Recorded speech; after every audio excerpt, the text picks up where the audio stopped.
y'all, it's Nikki. Springtime in Texas means rodeo season, and starting on March 14th, Rodeo Austin will take over the Travis County Expo Center. Rodeo Austin is a not-for-profit that provides real experiences and gritty fun. We're talking a pro rodeo, one-of-a-kind concerts, a carnival, and a livestock show. Y'all, there is so much to do, and the best part? It raises millions of dollars for Texas kids. So come be a part of Real Texas Grit. Get your tickets today at rodeoaustin.com. That's rodeoaustin.com. See y'all there.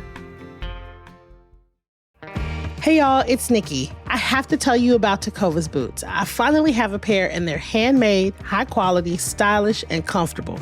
I even got them customized with leather stamping. The folks at Tecovas will help you find just the right pair. So swing by for yours at the Tecovas flagship on South Congress or their store at the Domain. Plus, good news, they just opened a new store in Georgetown at 709 Main Street for those of y'all that live a little further north. So come shop with me at Tecovas. That's TECOVAS.com. Don't go gently, y'all. Today on CityCast Austin, TC Broadnax has been Austin's city manager for 9 months. And y'all, it's been a whirlwind. So far, new police contract, the biggest budget in city history, and a new office dedicated to our entertainment scene. And he's got even more plans for Austin's future. He's here to tell us all about them.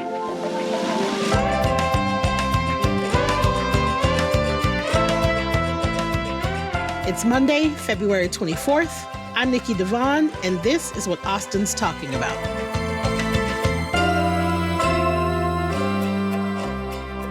Hello, I am here today with City Manager TC Broadnax. Hello, how are you? Thank you for being here. Glad to be here. I always like to start interviews with kind of like how you came into my purview. So you came into Austin to be our city manager in May. But before you were our city manager, I was at that panel with Judy Maggio, and it was you and the other person that was going out for it. And it's so interesting because I remember, first of all, being like, oh, a Black man, this is amazing. And then secondly, I remember being really struck by how like straightforward, cut to the chase, and almost stern you were.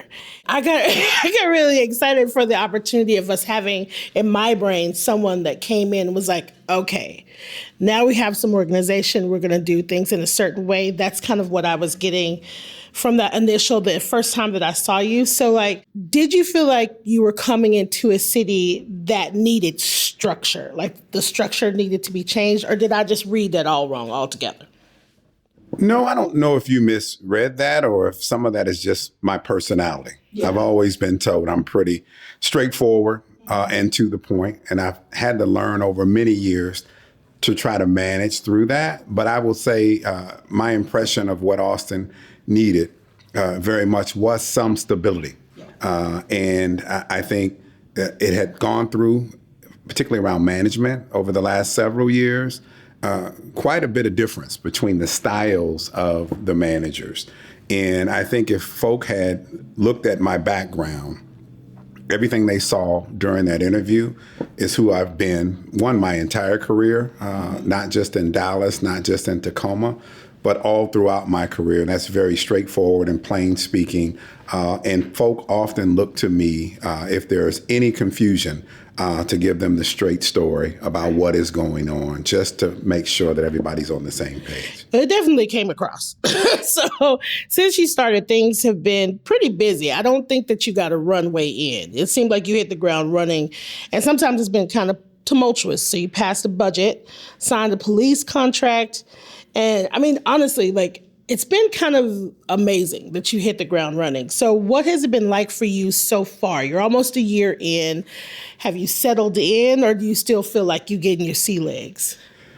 You know, I still feel like there's a lot more for me to learn about whether it's the community, the individual needs of various districts, and even starting to continue learning and developing the relationships with the city council. And so you're right, this 9 months has seemed pretty much like 3 months to me because it has been busy. But that is what big city leadership and big cities are about.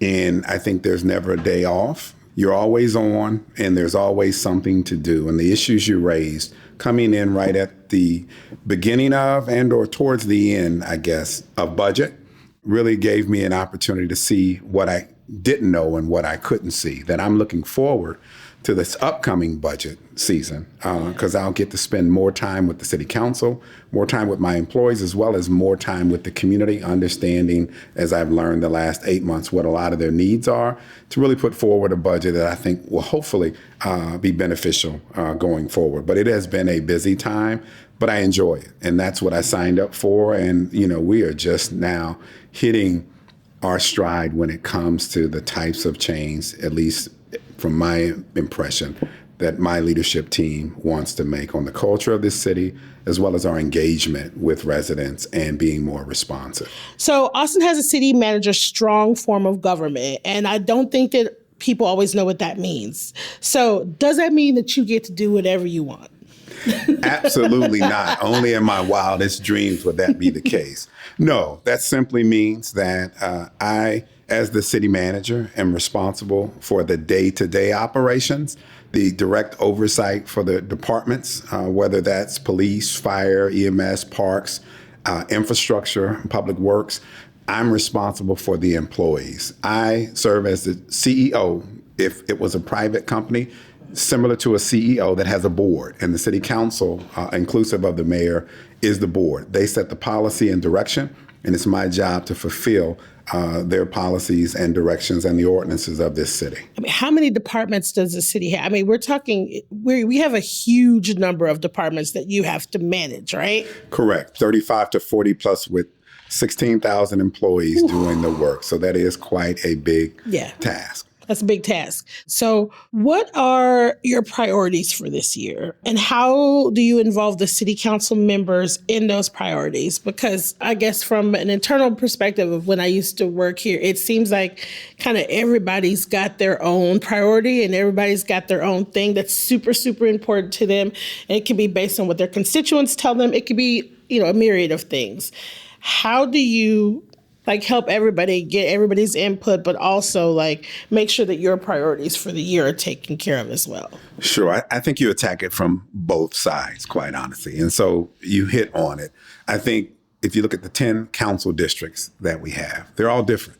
Yeah. They've got some similarities, but there's different needs in each particular community. And then you've got the mayoral perspective, which is all of those things combined. And so as it relates to priorities, I look at it from two different angles. One, I need to understand collectively the council's priorities, and they do a pretty good job, and they're pretty much similar when it comes to the big issues. Now, there are things that the departments may address down at the ankle biting area, in my opinion, and we work through those at a department level. But the macro issues, I think council's been pretty good around that, and it's really affordability.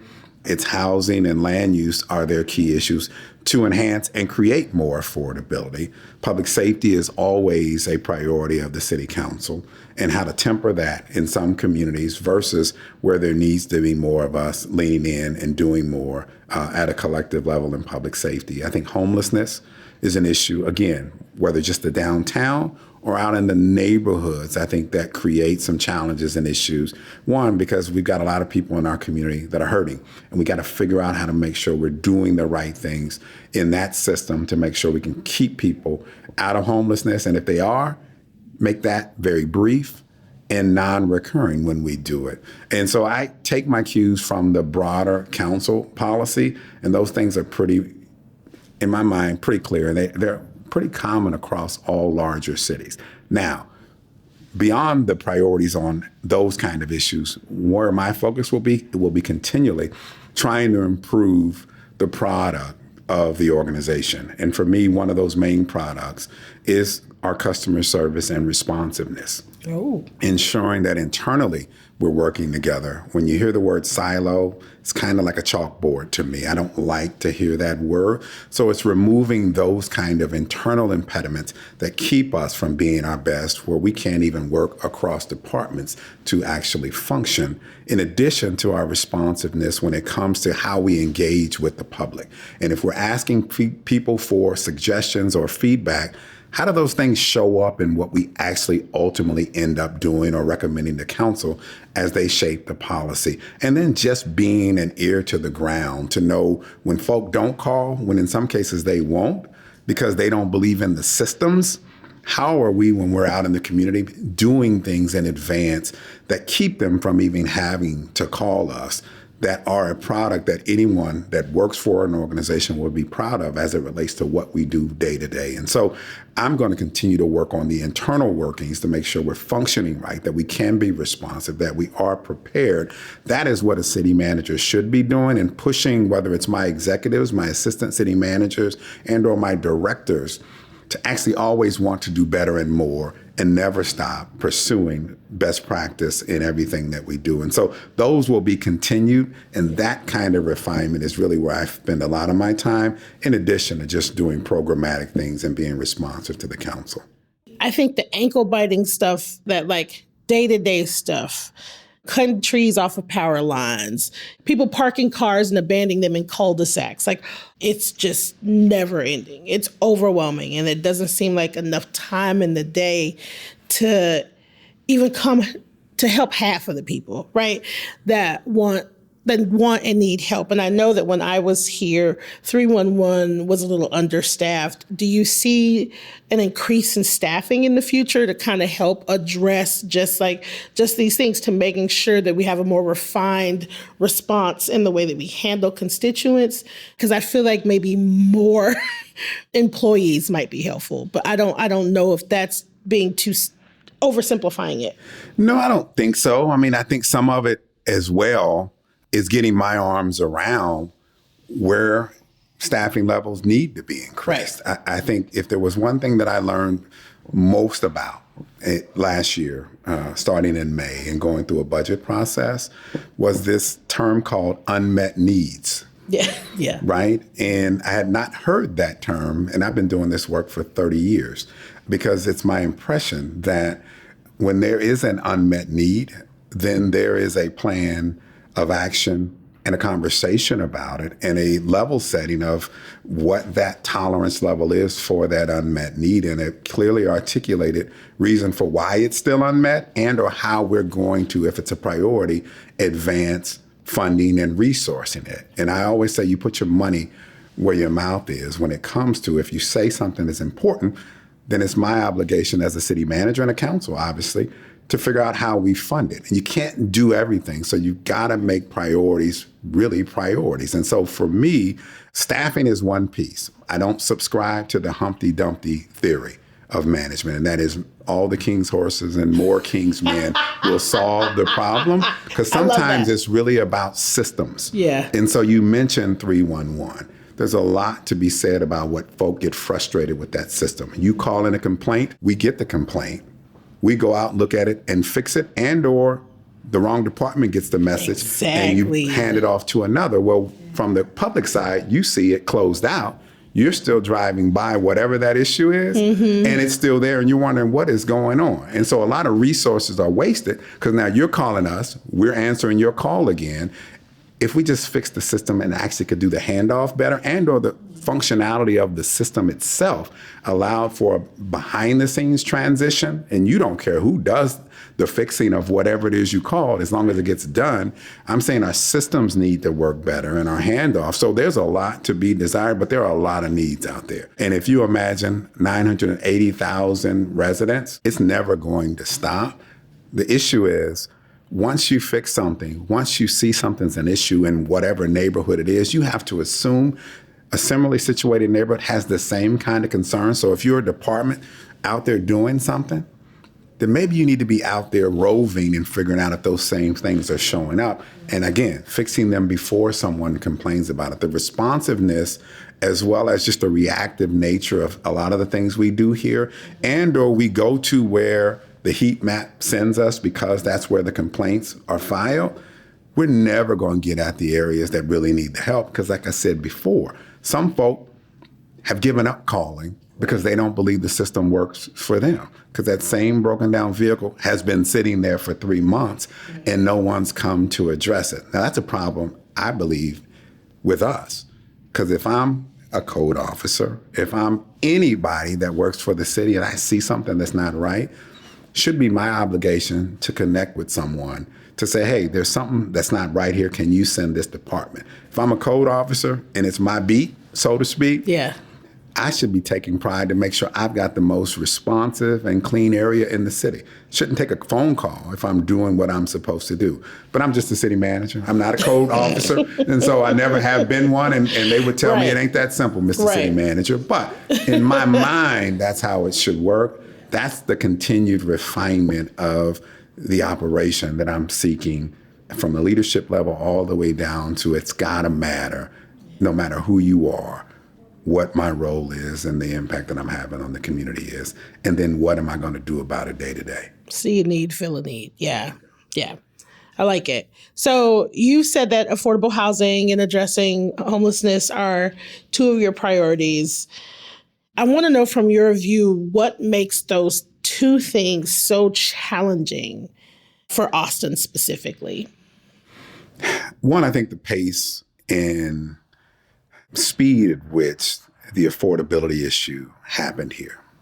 And in some parts, you can blame it on what every city wants, and that is, I want higher paying jobs for my constituency, right? And so when you get that, and we got a heavy infusion with the tech industry coming here, which escalated salaries and escalated, the cost of properties as it relates to folk being able to buy properties at higher rates. And then the market forces when it comes to STRs and or I guess I call it private industry buying up housing to do things with exacerbated that. That put pressure on obviously day-to-day living for folk who obviously have means but now are just being outstripped by the cost of it, let alone folk who don't have education, don't have skills and are, been pushed out of their own jobs and are, as the adage goes, one paycheck away from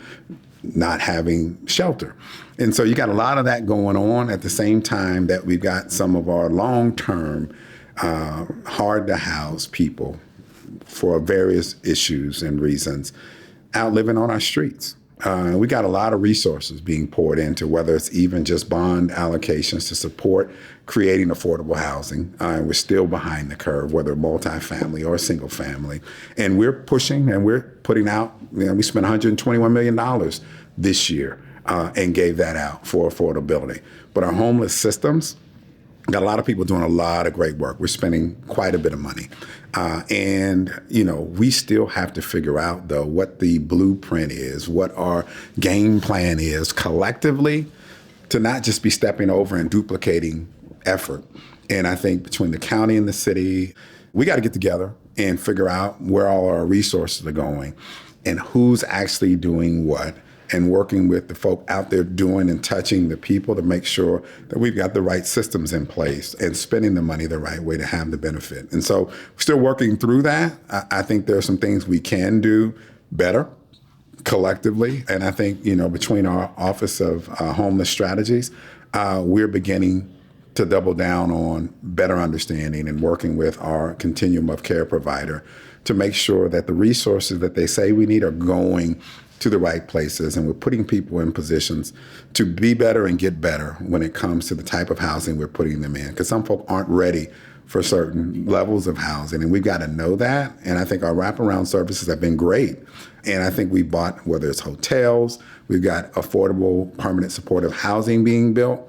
So the key is going to be funding those things sustainably over the years, as well as ensuring that we're placing people in positions that are going to allow them to move away from homelessness, and it's the right particular place, whether that's shelter, whether that's the rapid rehousing that we offer, whether it's just diversion. We can do a lot more of that. It's easier to help someone prevent being homeless than it is to reach them once they're already homeless. Do you think that, if we figure out this sustainable way of the county and the city and the state to work together to address these challenges and kind of lead by example, do you think that it could kind of have, or we could figure out a way to get this trickle down effect into these community resources and maybe they'll emulate and do the same thing? So I do believe you're on to something, and I do agree those larger governmental organizations, inclusive of the state, have to get on the same page, quite honestly. And I think there's a big difference between your mission and the mission. Right. And I think from whether it's the large entity standpoint or just the nonprofits that work in this space, having that tough conversation to figure out what lane people need to ride in, right? And it's bigger than Austin. It's a regional issue. So what are other suburban communities doing? Because obviously the larger urban environments like Austin, like Dallas and Houston and others, they bear the brunt of it because all of the resources and the services are typically in those cities. And so we've got to broaden the conversation, quite honestly. Yeah. That's why it's important to have the county at the table because they can commandeer and work with the other suburban communities and place things out in those communities as well that benefit the entire system. So I believe you're correct, but city as a convener, the county as a convener of the conversation. And I think those things are happening. And I think in my mind, the private sector has to get more involved. The philanthropic community has to get more involved. That's something that I'm hoping we can find a way to break through and get them engaged.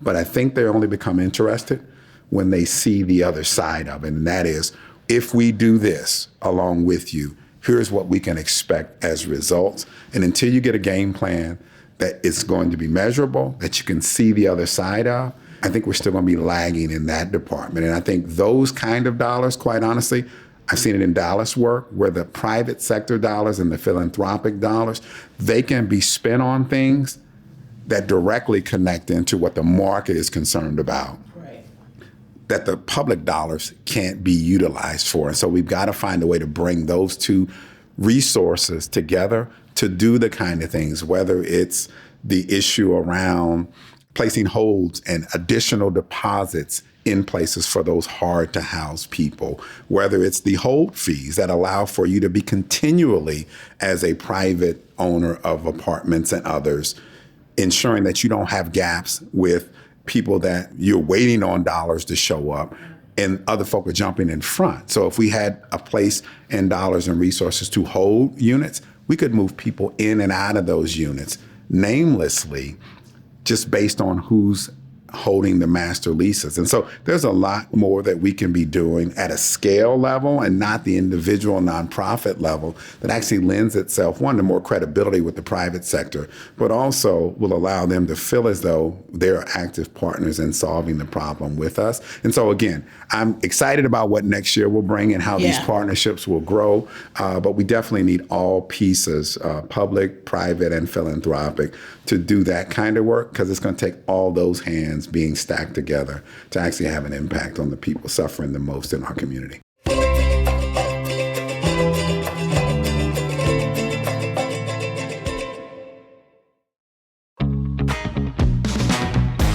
Hey y'all, it's Nikki. We sure do love our live music here in Austin, and musicals are no exception. So there's a Broadway show in town I have to tell you about. Jersey Boys is a Tony-winning hit that tells the legendary story of Frankie Valli and the Four Seasons, and it is on stage right now through March 2nd at the Zach Theater. It's a timeless, fun performance that celebrates friendship, fame, and iconic music. Plus, it is packed with chart-topping hits like Sherry, Big Girls Don't Cry, and my personal favorite, Can't Take My Eyes Off You. The leading man, Nick Anastasia, has a 1 in 10 million voice, according to the Austin American-Statesman. So don't miss out. Get your tickets at zachtheater.org. That's ZACH theater.org. And of course, I'll see y'all there. Hey y'all, it's Nikki. I have to tell you about Tecovas boots. I finally have a pair, and I don't know if y'all know this, but they're handmade, high quality, and stylish. And they're comfortable right outside of the box. Now, I know we buy everything online these days, but trust me, you have to get fitted for some boots at Tecovas. Now, whether you're like me, a newbie to boots, or you have a closet full of them, the folks at Tecovas will help you find your next favorite pair. So, grab a friend, head on over to the Tecovas flagship on South Congress or their store at the Domain. Plus, good news. They just opened a store in Georgetown at 709 Main Street for those of you that live just a little further north. With 3 locations in town, you have no excuses. So that's tecovas.com, TECOVAS.com. Don't go gently, y'all. So we saw that you just created the new Office of Arts, Culture, Music, and Entertainment. And I'm curious about, is our current way of supporting our creative Austinites not working? I've been here 9 months. Yeah. Probably 8 of those months has been me doing a lot of in-depth listening and having conversations with a lot of people in this community, organizations, stakeholders, and individuals to get to understand better how we as a city could do better. And so one of those groups and many of those folk have been people in the arts and entertainment and cultural space. And they've talked to me about what they believe the city is lacking, not just the resources to fund and resource a lot of their efforts or that ecosystem, but just our engagement and how we've approached it and how scattershot we are, being separated and having those functions divided between multiple departments. And so the establishment of the Arts, Culture, and Music and Entertainment Office was really to unify that particular focal point, which I believe Austin is known for all of those things. Right, yeah. But I don't know if we've actually lived up to the billing, quite honestly. And I've heard that from a lot of people. This is not new and is not the first time this has been discussed. Apparently, I'm just the one that figured out we just need to go and do it. And so I think for me, it's really going to help them, meaning the outside world, as well as the artists themselves and the folk who are interested in all the things that those kind of function in those departments do, to have one place to go, no confusion, and have a leadership that is only focused on those, not focused on the other parks-related activities or the economic development things that we've got going on, but it can solely focus on the artists, focused on the ecosystem, and lean into that and give me the advice and guidance so that I can help them prioritize and be a better listener and a better facilitator of what I think is the ilk of what Austin is known for. And so that was my impetus in doing it. Hopefully, folk will see the value and the virtue in it, and it will pay dividends when it comes to how we treat our artists, how we work to create and establish more of a presence, whether internationally or in the country, as well as even the state, of how we approach arts and entertainment. I mean, I got to be honest, people are talking about it and they're excited about it. It seems like such a small thing that maybe we would have thought of before, but I'm glad it's here now. Now, you saw firsthand in Dallas how ugly and messy it can be to try to regulate short-term rentals. It's been really weird. As someone that has lived here her whole life, it seems like it wasn't an issue. And then all of a sudden, everywhere I looked, there were Airbnbs, like overnight, kind of like a virus. So how are you steering Austin away from the mess? Well, and I think much of the steering, quite honestly, has been being done by the city council and our planning commission over the last several years. And you're right. Now, I'm not one to stay in an Airbnb, never have. It's not my thing. Right. But I think with the whole gig economy, I guess if you would say that as it relates to what's transcended over the last 7 to 8 years around folk that want to make resources and or create them out of existing things, I think that's where all this has been fomenting from. But I will tell you, it's had a downstream impact on affordability, in my opinion. And I think that's something that cities have seen, and that's why many councils have been trying to deal with it. I will tell you, I think Dallas pursued it from a zoning and land use perspective, no different, I think, than this city began. And now we're pivoting here in this city to more of a regulatory and an administrative process to really better manage them.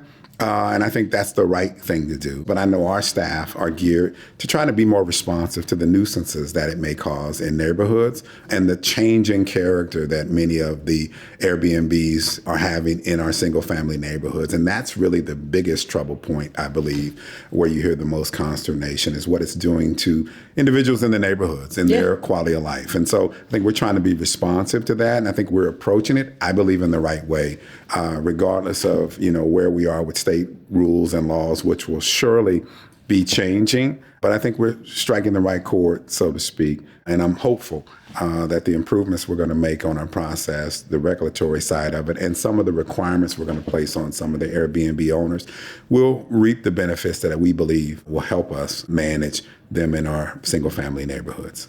And I'm curious, is Austin finally working with short-term rental companies? It's like, if we're talking about the administrative side of it, is that how we're attacking it? We are. I think there's the operators, and then I think there are the platforms.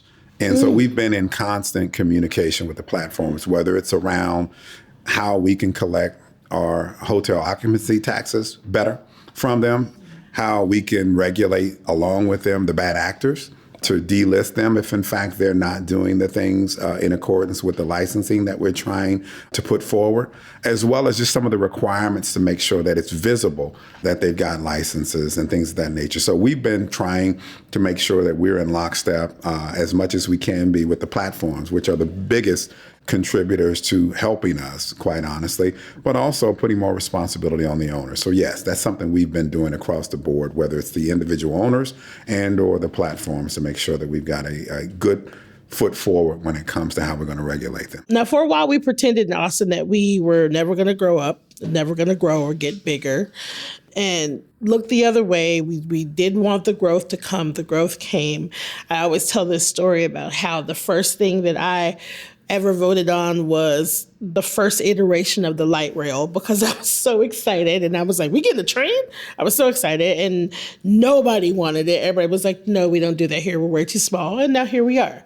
And so how are you preparing for our future growth? Because cat's out of the bag. We're getting bigger and bigger. So how are you preparing for it? Well, I think we as a city, and I wouldn't say me, but has already said we want more dense developments. Council's done that through their actions with Home 1 and 2, trying to do it whether on an infill basis and or being very supportive of multifamily and dense development, and trying to right size that based on adjacencies to single family, as well as what is traditionally closer to whether it will be rail at some point and or bus and rapid transit. And so council's been doing that. I think Project Connect and the partnerships and the funding that I think the public has said, yes, we're all in, I think has already said that's what we want. And so it's really just about moving past a lot of the litigation and the things that have been slowing us down. The work is continuing to be ready for that, whether it's us using the resources from the displacement funds as a part of that to ensure that we are making sure that the communities that we know rail will be adjacent to are not so negatively impacted by what is to come. I would say to you, I'm still learning what we've been doing, but I would say this: Texas is different when it comes to rail, when it comes to transit, because we love our Silverados and our Fords and our trucks. Yep. That, hey, we've got to have better systems. One, whether it's the rail when it comes, the headways, and when it says it's going to be there, it needs to be there. I'd say our bus systems are similar, but I would say to you, I think we've got to take lessons learned and just go and see other places who've done it right. Continue to bring that story here and share with folk here. And I think a lot of folk that are moving here come from areas that have good mass transit, and they're desirous of it. And the more we densify, I think I've seen things, whether it's not just placing the rail adjacent to multifamily units. When I go and see and have visited places like in California particularly, where some of these stations, train and or rapid bus systems, are built right into and at the doorstep of some of these developments, I think we've got to look at how to do that better and more as we think through this. And we got to get to the airport with our rail at some point, which I know is being talked about. I hear you saying under your breath, oh my God, yes, yes. And so again, I think that's something we're working on and thinking about a strategy to make sure we can do that. But we'll get there, because I think the parking lot known as I-35 will convince people at some point that that's what we've got to do. And I think only pain that's it will help. Yes. Yeah. So I'm curious. So we've talked about affordability. We've talked about the unhoused. And I feel like there are definitely glaring challenges we all know that Austin has. Are there any big challenges that you feel Austin faces that maybe everybody doesn't know about, or it's not in the forefront of everybody's brain? I think the unique thing about Austin is I think we pretty much know what's going on. Whether it's climate, whether it's our water resources, whether it's just power and the impacts of that on climate and the environment we live in. I think we've got a very engaged citizenry here, and the council is very oriented to listen. And we've got some very progressive and forward-thinking council members who, as I sat in Dallas, quite honestly, we always looked down here for what we should do next and what steps as elected officials that they should follow. And so I think we're on it. I think the issue becomes our readiness as an organization to be there as partners to help solve some of these issues and challenges, and level setting with the public to say that we are but a local government. A lot of these things are very, very macro and at scale, whether for the county, whether for the state or the federal government, but we're swinging and punching as best we can as a local government. But I don't think there's anything that we're missing. Those existential threats, as you would say, are pretty much here. And I think they'll continue, and they'll only get exacerbated with and or without the help of the other state and federal governments who don't recognize the pressure that's being placed on local governments for what they're not doing that is more responsive to the day-to-day needs of folk. Speaking of state government and county, I, as an Austinite, feel like the state is always in our business. I feel strongly about it. I think a lot of Austinites do. And so I think that the way that you approach the state has to be different for Austin than maybe other places in Texas.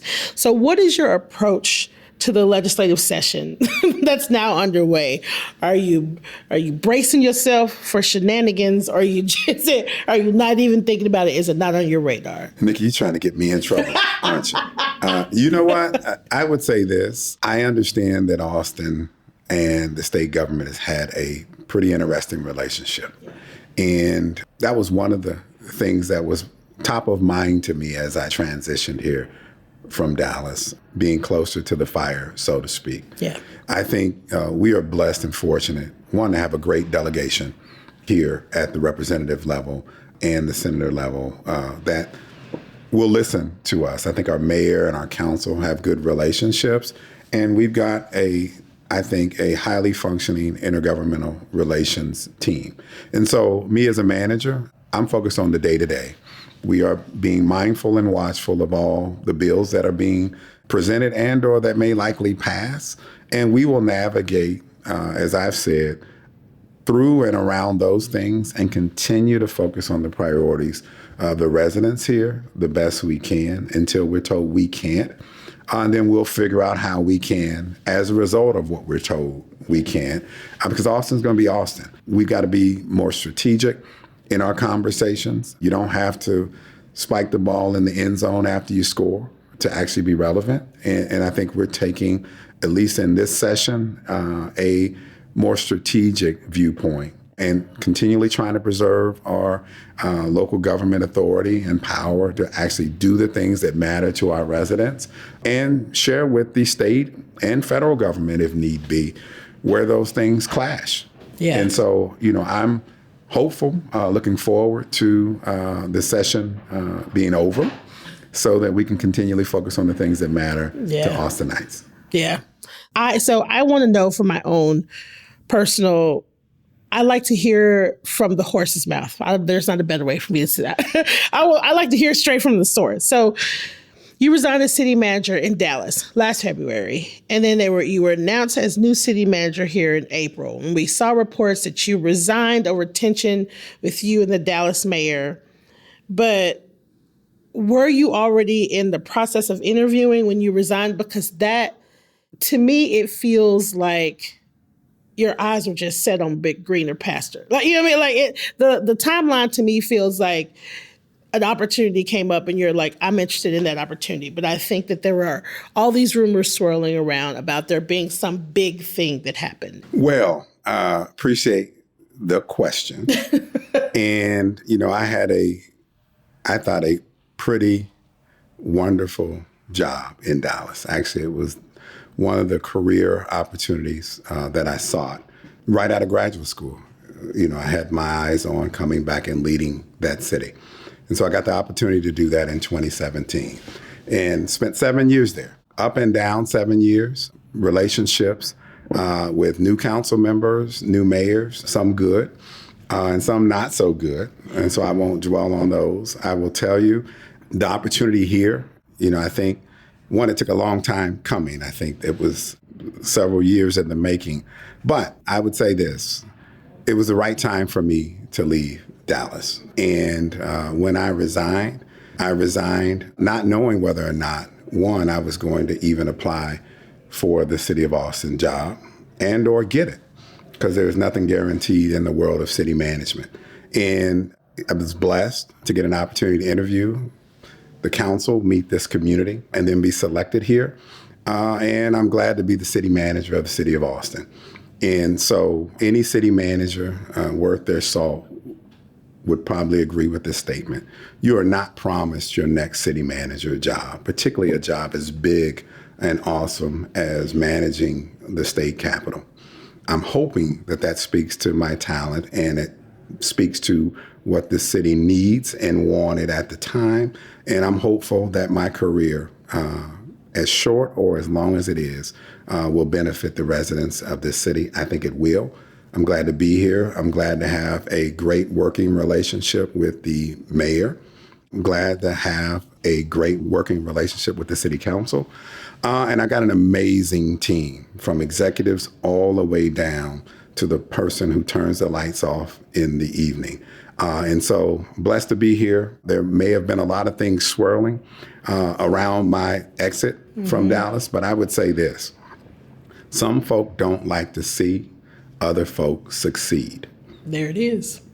And so I would say a lot of that conversation was around folk not wanting to see me succeed and putting barriers in the way to prevent me from succeeding. Yeah. But at the end of the day, here you are. God has a plan, and I'm here today, and I'm blessed to be here. Well, I, for one, love to see it. My last question is, what does fun look like for you in Austin? I think, one, it's spending time with my family. Yeah. And enjoying the arts and entertainment thing here. I'm a big comedy person, so every time I get a chance to go to a comedy show is a good day and a good week for me. Nice. City Manager Broadnax, TC, thank you so much for answering all my questions and being here and just like sitting here with me today. You have been on my list for a really long time, so this is awesome. This is great. Thank you for doing this. Listen, I appreciate it, and you were very, very kind.